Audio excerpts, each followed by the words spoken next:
okuggwawo bannupu be bayitiddwa ababaka Muhammad Ssegirinya ne Alan Sewanya.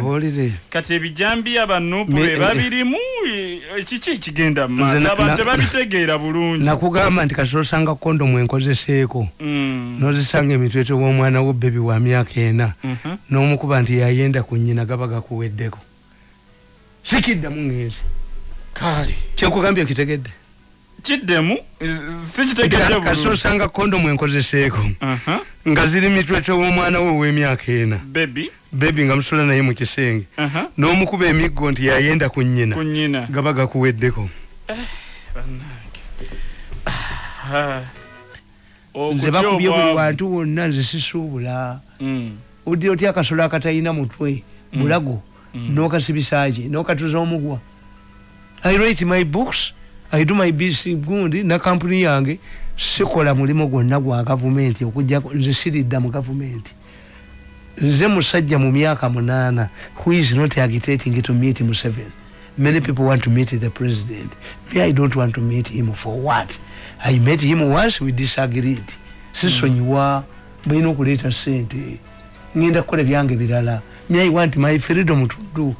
Museveni bw'aba yagala mukolera nga mpadde budgeti n'ateeka mu kakiiko sikola tokolera mu kakiiko tekiriyo nakugamba otugambye olw'okutya okudda mu bwavu n'abagamba mafia in Africa business deals depend on one's closeness to government. Take for example the late former vice president Kiseka Edward Siririwo kazibwe nayigaga market eriwo kakati kitegeeza tibwe bakujja mu government. Most of the companies in Africa are parastatals under private hands. Abagaga bonna batya to rob the mafias the wrong way. Nti babaavuwaza balina sigala wali ku mavivi kubanga nabo tebali ku business acumenship. They have to depend on handouts from government. Yes, that's why apart from wava munno and mulwana tell me a company that has out to leave the regime. Mukalazi yawe mulanga nabaga nti mukalazi yali muwe muzinga ku mukozi wa ngodo kakati omwana we nawe mula isomero lya basista nabe muyita nabaga gwe ku parade ekyo tokyogeranga kigambo kibinyo n'abasista bakirina kakati badduka buddusa abasista bwe yamala okuwemulira ku gundi ku parade n'abuuza ndimuyina y'ekizimbe kibagala bakole nti library yafe omwana teyavaawo. Do you see mukalazi now? Kajina tamuwa mirimu. Ate bwali bawo government endala nabanu bemula babakola enguudo naba ate bajja goloza nti ebyuma bya mukalazi enkuyegeza abirya. Ate bwa tebamuwa mirimu. All private chobola bantu mu Africa naddala mu Uganda. Engoye z'omwatu zigula wanze zigula wakadingidi atunda bulungi ate wakisa yitayoka kaseche ngamba Kalodo Guest House bagenda na Amini. Afro Motors Chari Solium Kovumo Makomiko yali ya Apolomito ne Makamoti webali kati ebale yali etunda mu myaka gy'ekinana awo nga bagiyita dokomitiba oba dokomiti kitegeezaki are they there? Nabano nabo oyito ojoko bagenda muzika ewaabwe ng'ayina oyito ojoko youth center bagimalirako center empitirivu bagenda okuzika oyito ojoko nga n'emmotoka zimezeemu omuddo. Where is oyito ojoko youth center? Mama Simba, where is Mama Simba? Ekitegeeza all of these companies rely on government for handouts. Kati politicians tebabiraba oba they learn nothing. Tebayina kyebayigamu kyobola manze nkuga nti I can outlive a regime. My purpose is how to live a regime. Nti wajja kubeerayo regime zendala. Yes, toyinza kunjogera mwenu. Wasijja wasokera ngenda tenkomewo. Olaba obusirusiru bonna abagwagwa nti be bali mu muhozi project. Even the person nti batandise okujikasuka bwe batuleeta n'ebifaananyi jeno yasinkanya Yoweri Kaguta Museveni badiscussing Museveni should arrest these idiots. Muhozi should dissociate himself from the idiots. Bagala kumuba sente. You can plunge this country in a gundi. A civil war. Nkugambi. Why no timing yenfu. Lwaki tuhidinga amalami? Kubanga batayagala kuleetawo njawukana mu family. Na kuteekawo bunkenke. Ate oli gwe muzannyisa. Ono gwe mutegedde. Ate akuba muhoozi n'amuteeka ku ttaka. Sokolinda. Ayina network ate esinga eyo ono. Oyo ate kyovulaba tanjagalirako ddala ayagala kunteeka mu lugosi lwe. Gwe nakubanga obutambi mukubira obutambi. Kubira akatambi kakasajjako nga katudde naye. Akakambadde byamuhoozi. Kakubira wana akatambi kankakukubire. Akasajja nga kamukulisa. Nita akasajja kayitaaga kuba okubi bakatte. Don't pranga this country into civil war. Unnecessary wrangles. Muyina ebijambiya. Muyina ki?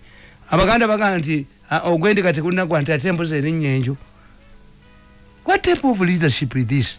What type of country do you have? Oba bateekateeka 2026. Ne mugenda ne Rwanda nayo ne mulya ne babagoba mu hoteri. Sokolinde ne Rwanda byatuuse. Abagenze mu hoteri abakole. Timu yaffe ya Silverbacks. Yatusosanya quarter final. Nga tetukwata ku minisita oyo. Babadde batugoba mu hoteri. Muzayi make rishafo ogoba omusajja oyo. Kubanga singa twagenze kali.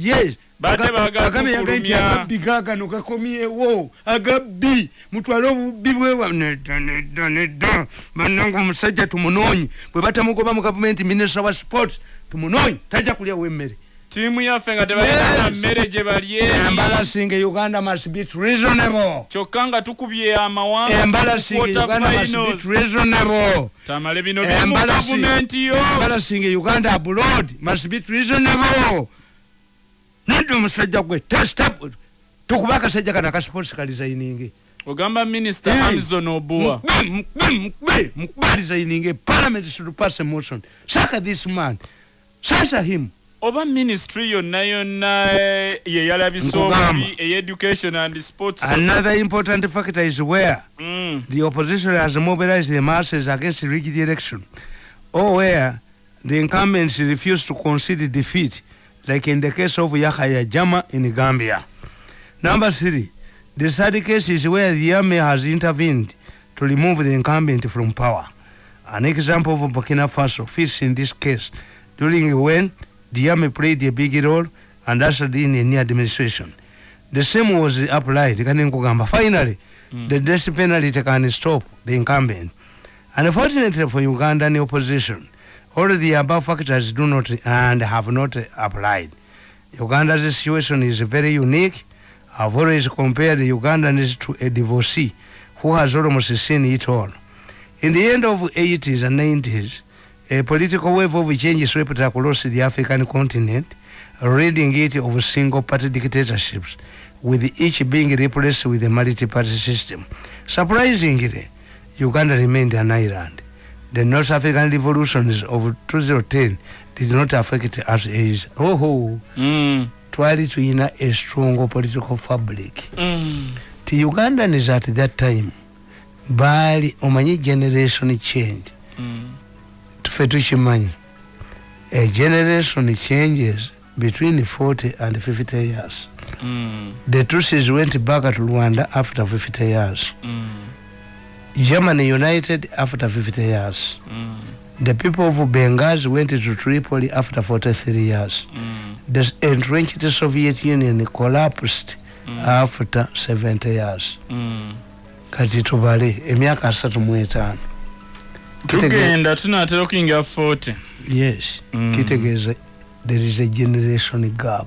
Ensi ino okukyuka oyagala tuyagala. Kubanga abamanyi bino nawandiika baweddewo.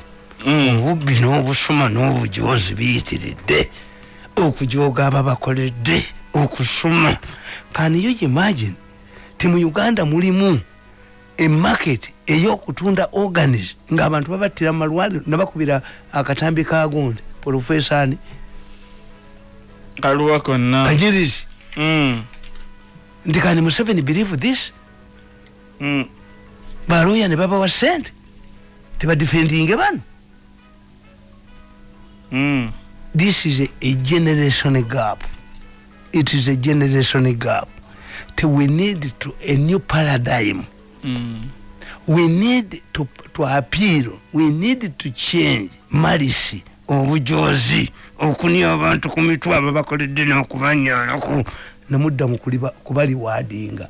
Uganda must embark on a reconciliation process kubanga abantu bali baweddemu bizemu ne biddamu. How can you tell me muzayi bizemu nti golola yakulwanya oyinza okungamba nti golola omutamivu omubbala kukyala amukubye etteke n'agwa nti Museveni would somebody the Kalamajongo ab'ebijambiya kakati ate balese sikeya mu kitundu mune mu Kampala bayingiddemu Masanafu basuddeyo ebibaluwa n'emitiyana ne babisuula ab'ebusoga badde bagamba balinako nabo babiwulidde kati ne tugaye ekyemasaka kikyaganya ate kati bitandise okujja bwe tuba tusoma intelligence batugamba nti singa aliwo abatemi b'ebijambiya nga batema abantu ne gavumenti neetema bali balekeraawo batuula wansi ne bamanya nti ani atukoleramu abayisirairi kyebakola nti kitegeeza nobody nawe totema but it means nobody has infiltrated the bijambiya group which means heads must roll in intelligence kuba byaliwoko muzeyi ayina nnyo ekisa the intelligence heads must change in intelligence because you are failed to infiltrate. Don't blame baba nebyabufuzi oba bani, arrest them deal with them netweteka mukagundi yayonona amaka gange ngagagundi kyagonona kitegeeza ekizibu kiri mu nyumba yo. The neighbor's wife is only taking advantage. Otherwise ekizibu kirimu ki nti Kalamoja is as big as Belgium. Museveni disarmed the Kalamajongo that had eluded all the colonial government. Nti ababijambiya bekalakaasa nabagambye nti naye bwe tuba n'essomero ly'abaana abawala n'abalenzi ng'abaana abawala tebagenda mu balenzi n'abalenzi bagenda mu bawala nga omumiidaawo waliwo abakuumi embuto ziba zaabaki z'abakuumi kakati bwe tubanga tuli mu kafyu ani atambula ani atema ebijambiya ani afunyisa embuto eno waggale neno waggale ani afunyisa embuto awo kyekibuuzo abawala tebafuluma abalenzi tebafuluma naye embuto afunyisa embuto waliwo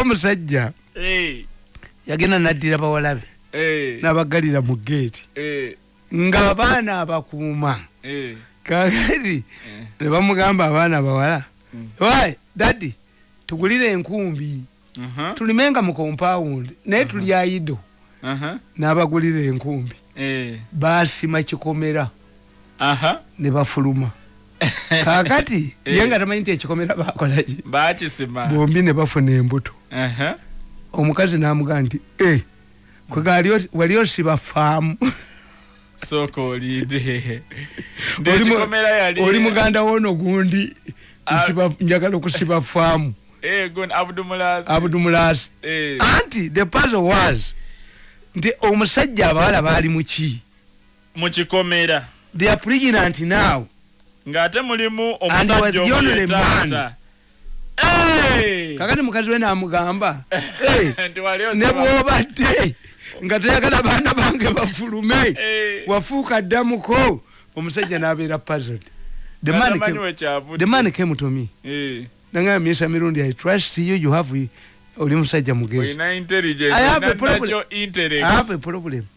Abaana bange bali embuto tebafuluma nze musajja aliwo ne mugamba nedda oyine emundu genda osabe emundu ku poliisi bagalire mu kisenge okuba amasasi 2 mu banka obabuuza embuto zaani era bwe yakola nomugamba nti daddy twasimadde ekinnya tufuluma kakati n'ekyebijambiya kino babeera bayina kubuuza bali mu kafyu babasibiddeyo mu mayumba nagambye if the president want to solve the bijambiya problem once and for all let Afende Muhoozi go to that area camp there for 3 days and allow people to give him information ajja kutegeera muhozi wanaavire Masaka okujjana ngaliwo abasecurity abadduse he'll come with information nabaga nti nakyambadde President Museveni was taken for ride gwe bagamba nti anaabe ebigere have been a suspect the people who fought to be Bijambia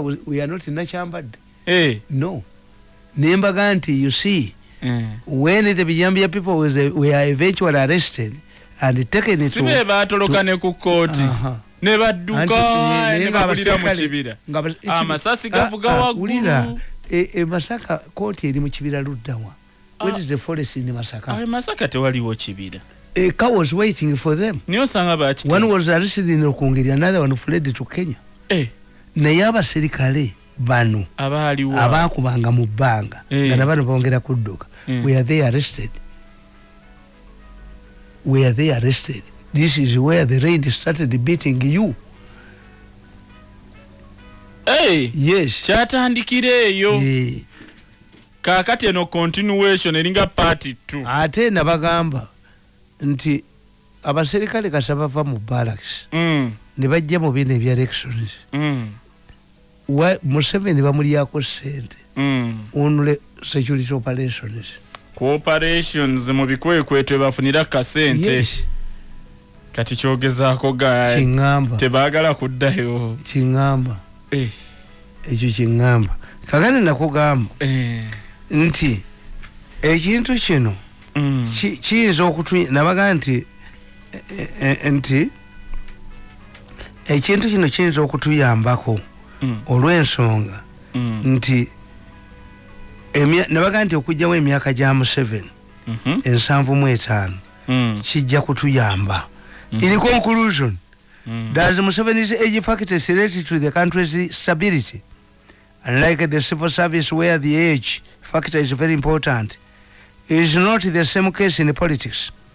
When former US President Bill Clinton was asked about the age difference between his and John McCain, Clinton replied that what mattered were the ideas that the two contenders had for America. And in fact, in politics, it's widely believed that leaders become more pragmatic in old age. Museveni, ow'emyaka 45 bali bayinza mukola bino. Olwatuuka kabuli ankusomera ne gamba. For example, Yoweri Museveni at the age of 45 signed death warrants for Haji Sebirumbi and Kasumubula. But as he grew in age and experience, he started extending generosity by granting a prerogative of mercy to other death row enemies, including Kurishiwa Kasisi, Major Nasru Abdallah. There are numerous examples to illustrate this phenomenon. Let us start with Italy. When the Italian economy was hit by the economic crunch, Professor Napoleano at the age of 95 was picked to fix the economy. Omukulembeze kasitaakula n'agamba bazzukulu bange ebintu biba biganye tabakuba abakwasa ngalo za luwewe bayina kulya bigagu kyobulaba nti bw'otunulira Kenyatta became the Prime Minister of Kenya at the age of 75. Kibaki became President of Kenya at 77. Yes. Harmony. Ate abasema mpaka nti ku myaka enkaaga oba oli muddu wa Allah akuyita ekiseera kyonna. Akuyita essaawa yonna. Bw'olaba omusajja ayina emyaka enkaaga ng'akyali mubbi. Mu buto bwe yali mubbi nnyo. Yes. Kakati nkugamba nti ono Napoleano yali musajja wa myaka 9. Naye nkugamba you former president of US Ronald Reagan ascended to power at the age of 75 and developed the US military to recover from the Vietnam defeat and back to superpower status. Naye nkugamba nti Jomo Kenyatta took over at the age of 76 and is credited with laying a foundation for democratic institutions and revamping the economy. In addition, the late Julius Nyerere became pragmatic in old age. I strongly doubt whether a younger Nyerere would have allowed multipartyism and capitalism. The same applies to Kenneth Kaunda, who considered a humiliating defeat. Kaunda omuvuka yali akkiriza omuwangula. Aya. Nga yasiba banne. Kakati omukulembeze president nga bwakuze ebimu bino takyasobako nabagamba nti gundi omuki nabagamba nti omusoto omukadde ye nalongo y'okuluzi wama nalongo genda mu nkoma nkima amazzi tegubojja naye buno obuto buno Museveni tayagala kulaba ku mirambo. Museveni katayagala kulaba kuba miggo. Museveni tayagala kulaba ku bebasibye. Musajja mukulu kati bana abaana era nkwe kyobola. Abana bange banga naye kuwagira nnyo president naye talina kyakwajja tusira bwerere nejjeje bali bamutidde bwerere nze wentunulya ebiri ewange nga nange ewuwana nange omusajja omukambwe okyabogola nnyo galuli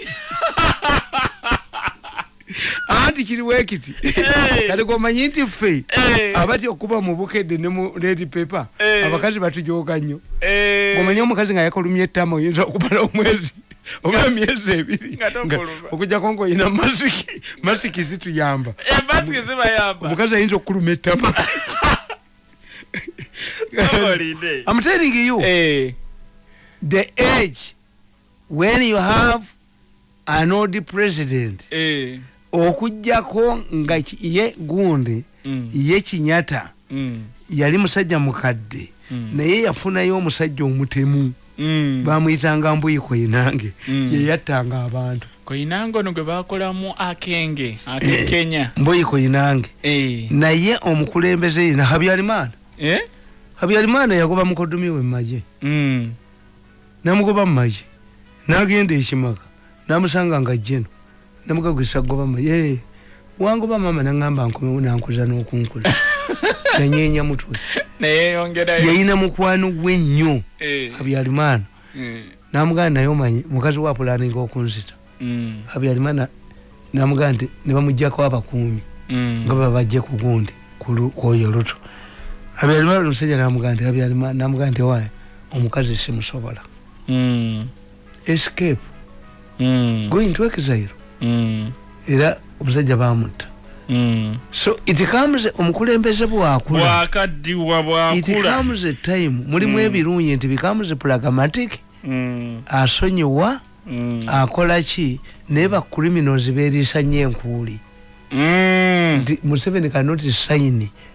Yagamba nga muvubuka bali emmere yange lwaki bali akawunga kange mu makomera babanika kalabba yawanika Sebirumbi nawanika Kasimubula na yali akizemu ataddanga signing a death warrant ataddanga mugisayininga tasobola nasulwa mugamba mu olubuto lulimu ebiwuka bazanya buzanyi and nasulu. Yes. Kakati kitegeeza nti omukulembeze bw'aba omukulu you must have strong institutions. Kati wano kisoboka anti nfu kati awo kibeera kiga kuggwa kitya Tamale nti institutions ziyamba omukulembeze nti ye bino takyabikola naye ate nabagamba nti problemu ya Museveni eya government ya Museveni when I'm analyzing Museveni's government ina ebintu bibi nabagamba tibesi yagikuba nembabazi nagikuba ate embabazi bwamala ogikuba mwenda tumwebaze ne munno abo omulala nabo ne baagala okukwata power nabo baffe ne batufulumya ekitegeeza gavumenti yege anti nga baagala bukulembeze bayagala obukulembeze mbabazi besi yali agala power nakozesa nagikuba mbabazi najja sajiko nagikuba ate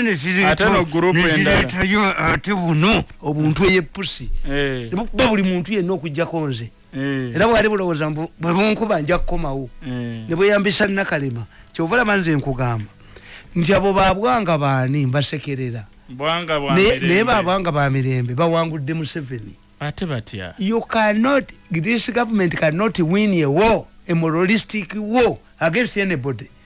What about the people who have been seeing Bwanga ngali escorted? Bwanga's security escorted her up to court. Bajja batano ba bodyguard which means it is the government fighting itself. The battle is between the Nakalema and the Bwanga. Maybe they are fighting over a man. Now we tamale. Nebingram state institutions. Yeah, they will humiliating. No. This Kayihura movie, Mirundi movie, Mbabazi movie, Besije movie, Tinyafonza movie. You cannot win in this case. Government cannot win now a moralistic war. Bonnaba bategeera nti bwe muti bwe musasula ababa koledde. Bwe bikwata ku morals. Yes. Government yo tejibwako fatwa. Hapana. Mu motoka nkola kite. Toyaga bitibwa privileges. No. Toyaga handouts nti amafuta bakuwe. Andi ndiko sente bazinoonya bannanyini. Nti mbulidwa sente. Nti bano bayinza okunja Sokolinde ogambye sente bazinoonya bannanyini. Nyinza nokukolesa bano nga sijogeddwako. Sijogebwa. Waliwo olinawo bannanyini abasobola okunoonyeza sente. Babukubi kyobola tetuliddiŋŋana. Okay. Bajoga bukyabajooga bajoga atajogeka. Toni wakajiji tuyipusi nenanyini buyinza bali balowooza ndi Mwangu ne Nakalema. Walemaani gwe nga tebannakukwata kongolo. Nenkugamba during the period of fattening, mafias encourage their future victims to commit atrocities with impunity. These atrocities would later be brought against them. Ye uyu mukazi abadde ayita ku bitala abadde akola ki Bwanga mirembe kakati mbufe tumuvumire tuwaane bwe nkuga nti omukazi gwogenda okuwasa musezi n'omuwasa n'okizuula nga musezi n'omugoba oga nti nze nakubuulira nze bwe nakubuulira tewawakanya n'otuukayo. If Bwanga has been a criminal, how long has it taken you to do this? And how many Bwanga betaka mumubiri enkanaki mukwate Bwanga bo musito gwenyama kaga bwoba yagala okkekereza ebintu ebiri ewaka omakapa mata kapenywa akajiiko bayina obujozi mu mutwe nti babayooza nti people will be happy ne bakuba amawulire gaabwe ne bakola those newspapers okuva le mwazigula ne zitawandiika birimu musango gwa kutta bantu mu malwaliro zaagwa. Those are toilet papers. Empapula zammwe zaagwa. Media teina kyekola. Bwanga ne Nakalema bafa musajja. Kuba Bwanga abadde abikola. Tekati Nakalema ayagala okuwonesa kazi kuki. Nakalema gwe ayagala okuwonesa kazi. Kankubuulire. Nkiwandiikawo wano. Kankusomere. Nkuwandiikira negamba. Mukatabo kano tibana abayimbirira muhooza abakola ki tugenda kuddayo mukazu naye yetayagala buyinza yali baganye not yet tanatuusa. Yes to discipline n'entwe yako nkakube akabadde watu kabadde kakolera lwabo ngo nga balina project ya ate kati kakyusa kali wabo onyize lwakubono yalanze muhoozi oba tewaliwo project ya muhoozi noyo balamu yakwatanga simanyi kasole obunga n'abugaba. If Muhoozi deals with such a people he will be abandoned by others. It's the way who markets you. Kubane ku social media bafulumiza ne batugamba nti Muhoozi yataasiza tiimu y'eggwanga okuswala eri ya basketball n'asasula ab'ekigali hotel. Ate kyenkubulya kiri kimu ate Muhoozi son of the president ate abasevinze government abasevinze team nange ekyo kyenaddenga omuntu asevinga team ayina kuba nti ye muntu wa bulijjo yabasuziza nga babagobye kwegamba muba bakikoze muba mmesente mu musasule. Why? But you people mujja kutugoba. Bad money drives good money away. There are people I cannot deal with. Once I see group pursuing a certain issue ngenda wange because I'm a strategist, I'm intelligent, ate sigwangako. Tewali gwe bali bezezeemu n'abakuba myaka 8 n'abatuusa ku ttaka. I'm unique. Kubanga I'm a strategist. Timbala. Nti nkole TV. Muwesani mugoni Masaka. Ani agenda ojuwulira. mujja kulya sente. Uhuru Kenyatta was forced on people by Moi, was rejected. Not because he was not wanted. Until the way he came, tuchita bargaining. No, that strategy is bad. Katonoko, nze nkunakuwalidde koko. Muhozi mukwano gwo. Kakati ate bano abamutunda mukwano gwo. Nabagamba kakati munakitambuza mutya. I've never talked to Muhozi. One to one. No. Mwengo omwagala ng'omuntu. Yes. Neyeze kakati ate botayagala bibakulembedde mu campaign etunda obwa president bwa Muhozi. Let me tell you, this singamu badde ne eggwanga erina economy eri strong. Sente ya muyali good. This means Museveni is sick. If you are discussing Museveni's future, then he's sick. The opposition is coming up with limiting this setting term limits. It means the person you gave unlimited term of office is sick. When you talk about the successor, Museveni is sick. This is the indication we get for us who are intelligent. Nebafunya nebifaananyi nti Muhozi yasinkanye president simanya brief biki ekyo mucho nze sibibeeramu mwenzi sibeera mu bintu abali ba sente sibibeeramu nze ntuule ewange waliwo abantu bameka balina olubaawo ewaka blackboard. I have a blackboard in my library. Kati nabawandikira wano mu katabo kange ne mbagamba NRM today with the veterans nabagamba nti Nakalema talina kintu kyonna kyasobola kukola. Nabagamba with the veterans and historical scattered and demolished, Museveni missed an opportunity to build a political party for Uganda completely unique from the traditional ones, DP and UPC.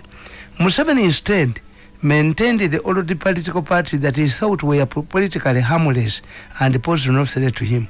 Singa Museveni yazimba NRM nga party, tiyajizimba nga party. No. Omugendo. Yazimba mugendo gwa movement. Who can invest in this? Chobula tina direction. Temuina na kitebe kya NRM. Ngamye n'okutukuba. Mupangisa bupangisa. NRM tayina ideology. Nti tubana ba comrades in politics, we are allies. Naye NRM bakuba NRM ne bamuteeka wali. Nti imagine a man like me abakoledde. Nti million mbasole kasasiro ate nkomewo baniko ira dimu baniko basimula mazigo abwera nkomewo baniko mwapana nswere mpuno nakugamba disiguru nkugamba nti Museveni ayina kyetuyita sabotage ayina ekitambo mu government ye bwe yalema okukola ekibiina kya okukola ekibiina a political party guided by political party ideology. This led to the emergence of the mafia gang. I pointed out in one of my books that following the 2001 elections, a group of arrogant youths emerged led by one of Museveni's in-laws. Besi ya chikubi mbaba za chikubi ate nene buyinza naye nakiyonka bukiika. Ate Bobi Wine asate na kati alina mu group ye naye kala kusikira sezaala we. Le Bobi Wine takinyenyeza kyonna. Bana tuzunza Mirundi cannot be. I cannot allow a rich Mirundi. Na mba kubabutambi. Kadaga must be removed. Gonde na professor nabagamba nti yefu Mirundi gets money from Kadaga and Nachobe. Maybe because mba kubi ndibo kuba kululala. Namuli okumutegeera nti obujozi bwa mu abantu babumanyi. Abantu obujuza abantu babumanyi timujuga abantu batogera batayali omuntu omuna abakubisa abantu bonna nti nze munjakuwaza sigenda musabira Tamale sikole sabo wayimbirako prime minister Tengerere okimanya abeggulu baga sente ziyasooka okuweereza yaziweza bannabyabufu. This group created a government within a government a sabotage. This group soon became the gateway to the state and established a mafia style network within the government. With their influence and proximity to Museveni, they have successfully taken over the entire government. The way the group conducts itself is very alarming. They go by the principle, you are either with us or with them. They also believe that they can use Reverend Canon Nakalema's office to get rid of people in government. Lolo ya Nakalema ajana wamba naikoba wa abantu tebateka wa ababo. Akugoba n'ogenda.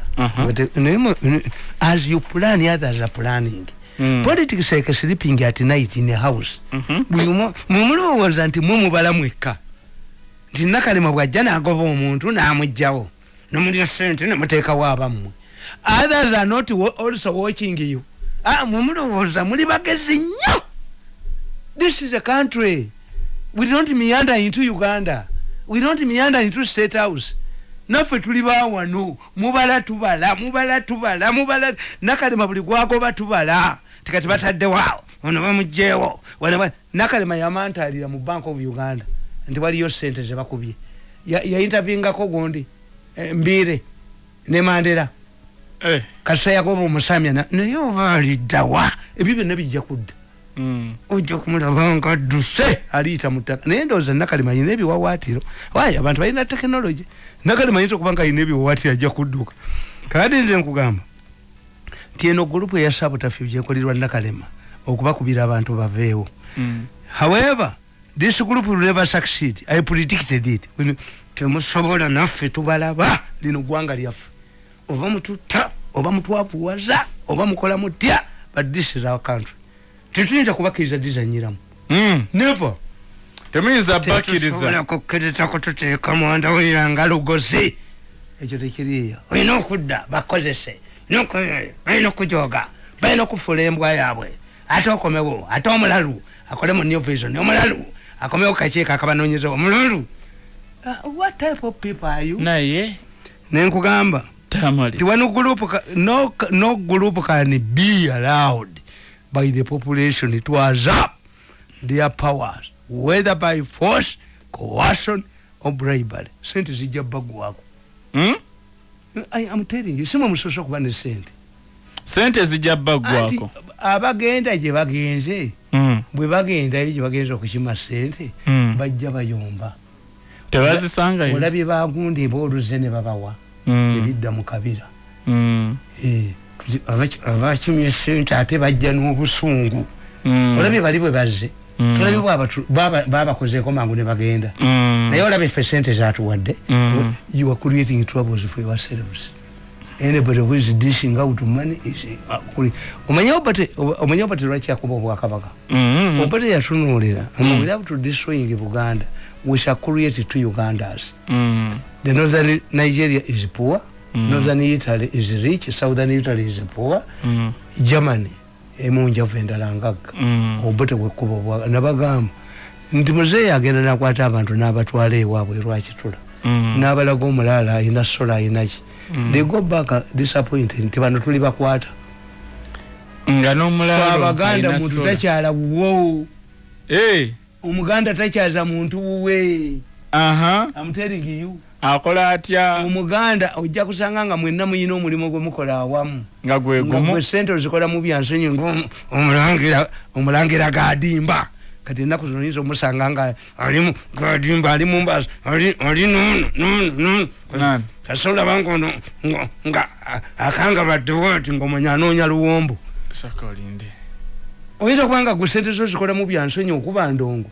Kati when you come to my house oyinza okulowooza nti oyo musajja alina firiti of cars. Ate nga mukola gwe gumu. Naye nga tukola omulimu gwe gumu nze ezange sizikola mu byansonyi. Ekite Omuganda tatwala muntu wawe.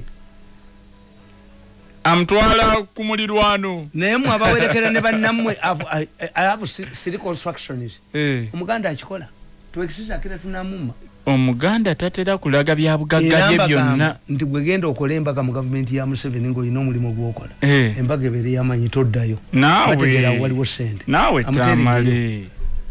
I'm telling you. Nga banje abakoze embaga. Bayina emitima emibi. Kagurupu kana kaba mafia. Naye babayina. Kubanga guno omusango gwa organize gubatwala. Naye nze mbakwatiridde. Kyogamba nti nno eyo wamwe mwene ali mutebasasula bakoze. Furthermore, many members of the mafia group are unpopular. Ani avayo nayogera. Nona yakala kututeeka mu lugosi. Avayo nayogera ekitabo kya Diba. Who is popular? Who can talk to the population? This is why they believe you know contact commander ways and God gossip. I can work for them. You know kuvanga ndifantingi dogo bwatuka kachika akakononya obulombeera wo ngaatandi madi atolo ntolo n'abagezi bakano naiti olwo n'entolo n'abano badoni abatali balalu olwo n'enzija babebuleni soko linde tamale obulabe bananyini taxi ezange ezitwala waffe mu kyalo munene njagala ndabe ku munene Museveni ababasi bawagira nabana abatakisi munene ku munene oba yalowooza nti take nagamba jjo lusoke jeno lusoke nemugante komanyi bananyini taxi ezo omanyi nanyini taxi ezo ndimayambala ayina zikula mpira gw'eggaali munene ku munene ekikubo nti ojja kimenya munene ku munene abantu munene ku munene ojja kulaba lesolingi munene ku munene kiri mu ggwanga anti ffe abanaku baabagobamu nze zange zasigala mu lwaddogo zikwateko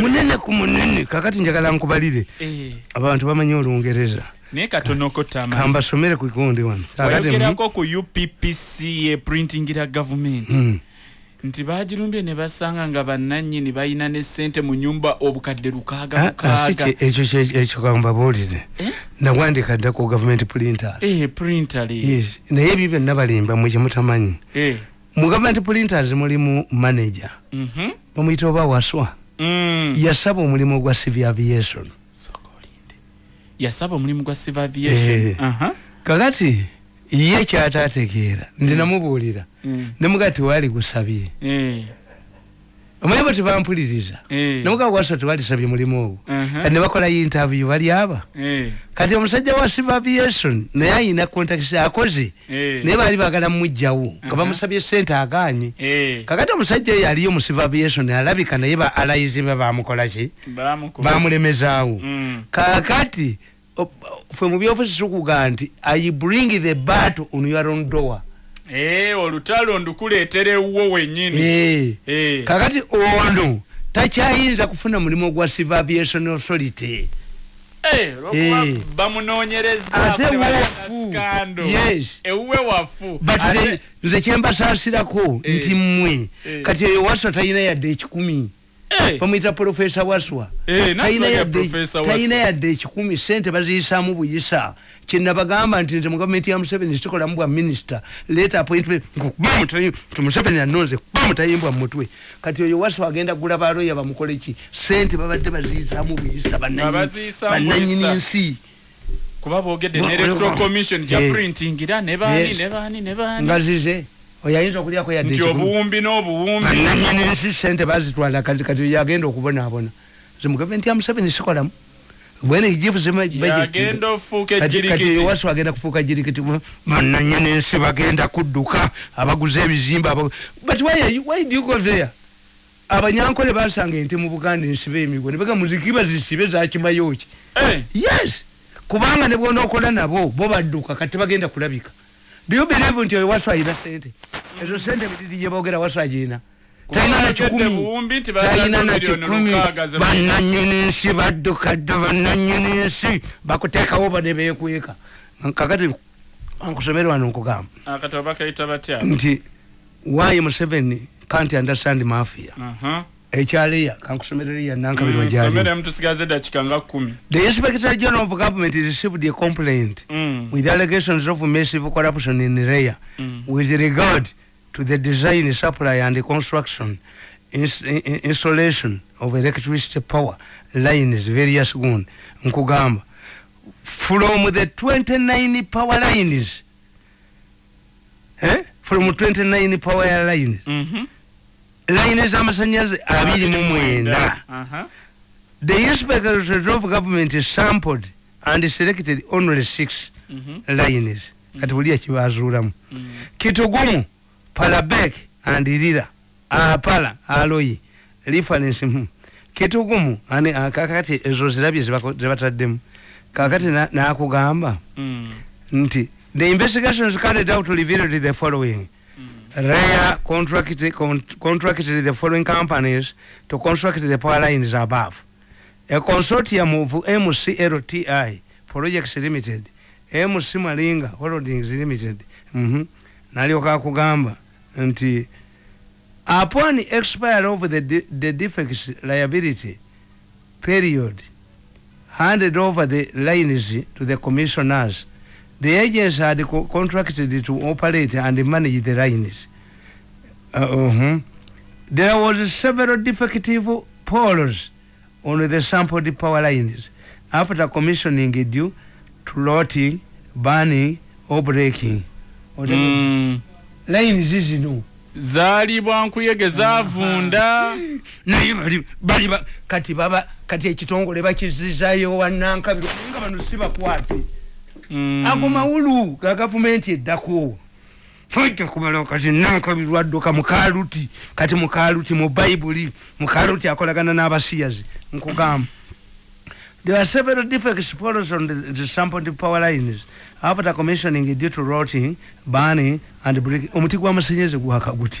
However, all the defective poles were replaced by the different contractors during the defects.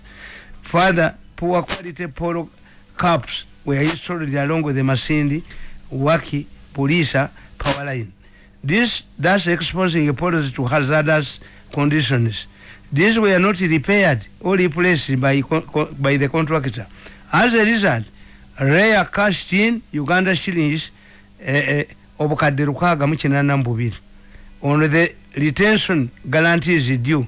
During the inspection of power lines in May and July, some poles were found to be rotten, broken, or burnt.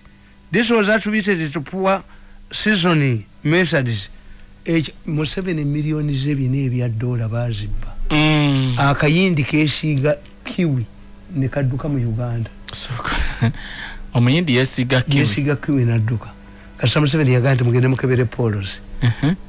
Naye ze bambi musasira. Bayinza omuwamba bano. Yes. Kisoboka. Sabalwanyi. Kivula babatia. They can top of the government. Abatia? These people can top of the government. If they can maintain nti tewali mawulire ga Uganda googera nti tuyina omusango gwa organize nga nawe otwalayo omwana wo otwalayo omukazi wo abakazi 18 bali bafa buli lunaku kati bakyafa because of my intervention. Do you see the Doctors Association coming up? Do you see hospitals coming up? Is me kati kikutegeeza kyembuza nebyo byoyogerako tebiina we byali birabise mawulire tebirabika. Why? Nti media nfu babugula nti era kati bajja bugula kati binda kuba gundi bwina kuba nyongo kuba nga na yugundi Nakalema abo wa sente Bwanga kwa mirembe Bwanga tebwina butunda circulation ya mawulire ameka wano. These are toilet papers, not newspapers. Toilet papers nkugamba. More than 10 transformers fired shortly after commissioning on both the Kabale, Chisolo, and the Masindi Waki Palisa power lines. However, those transformers were repaired and replaced by the contractors during transformers bali nga bakaziteeka yate nezigano kola. Yes. The switch changer installed on the sampled power lines, including auto reclosers, metering units, load, and air brake switches on both the Kabale Kisolo and the Masindi Waki Bulisa power lines, auto closers that were installed failed shortly after commissioning. Ezo ze milioni za Museveni $1,000 za dollars zetugenda okusasula. Kati obaba kwatako. Kati atiri leya agizizayo mu energy naye nga bano siba kwate. Nga bo bano siba kwate. Abatia bano siba kwate. Abatia? Yes. Abasajja babiri yabaga nti are these people serious breathing Uganda ni air baga okututwala mu court mwina okutulaga omulamuzi. Tajja tusiba tuyina kuwebwa bail ate tuveeyo. Wali bayona. Niyo abatia. I sympathize with the president. Twaita kubeera na routine system ngeno. Tebakuwamba. Wolozaba tebakuwamba. Nekyemba nenyako. Are you popularizing Museveni's government? Kubanga milioni 4 singa abantu bafuna amasanyalaze. Amasanyalaze mugabye, TV ne radio muzibye, ez'abaana abasoma muzibye, kati mukkiriza abaana bano international schools kuba abaana bamwe gye balibo abaana bamwe basoma nti nabagamba nti mwana wanabyeko bukyabigezo bifuluma mwali mwalabyeko omwana wa minister ayise nti mwali ababwe tebali wano ngali mu mawulire naye ate bemuleka wano abaana bamwe mpozi tebajja kudda those ones you have left here timwe mutwala abaana bamwe basome mufuge bano mugenda basanga nga bakambwe bayitirivu international schools president yagamba okuddamu okugula amasomero nga abasomesa babagemye Museveni needs to have a one-to-one conference with these people ababulire nti eggwanga lyaffe muliriko tewali makanika abba byuma mu mmotoka ye naye bano babba byuma mu mmotoka zaabwe. You are killing this country. Nti kakati miliyoni bina ulira amasanyalaze ono si muzungu wawan makampuni gawan ono the Ibanda Kazo Rushere power line 11 out of the 16 air breaker switches were faulty. On the Kabale Kisoro power line 6 out of the 10 switches on the power line were faulty and had been bypassed by Gun. Although Uganda sees 11 million was paid for 3 local breaker switches, 3 only, on the Kitugumu, Palabek and Lira Aroi power line. Only 2 were found installed. On the line further, Ugandan shillings 5 billion was paid for LBS that was not installed on the Ibanda Kabujogera Kamwenge power line. According Meridian series and services, the project consultant and engineer John Tuli agenda, project engineer irregularly certified and validated the payments respectively.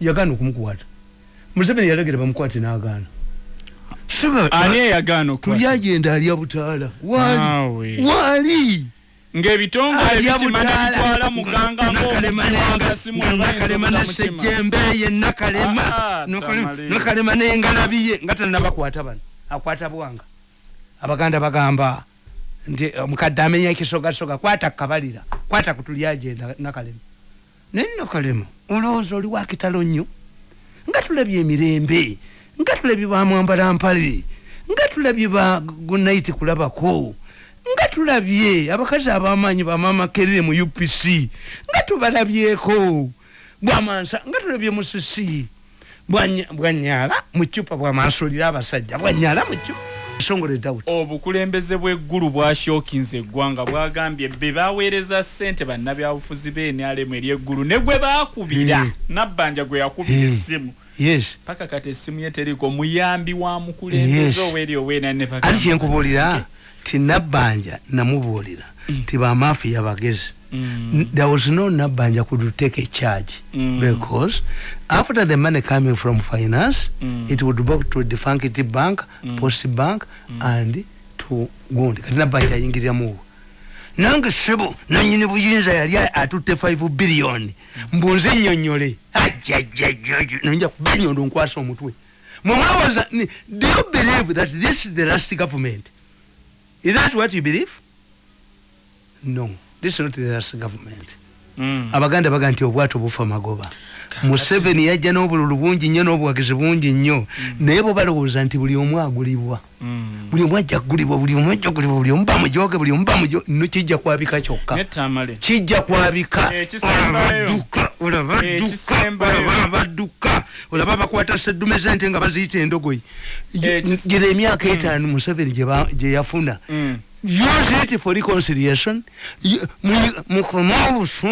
Mukomo bujozi mukomo busuma for abaganda bwe tuba tuloga omwana obusuma okuba mujjamu tumulumike nyuma mufuna abalumisi babalumika obusuma mu nyuma mukomo okusuma mukomo kujoga abantu sente zikole mudye sente za Museveni zikole eggwanga naye mulowooza nti mulwanira busika temujja kubeerawo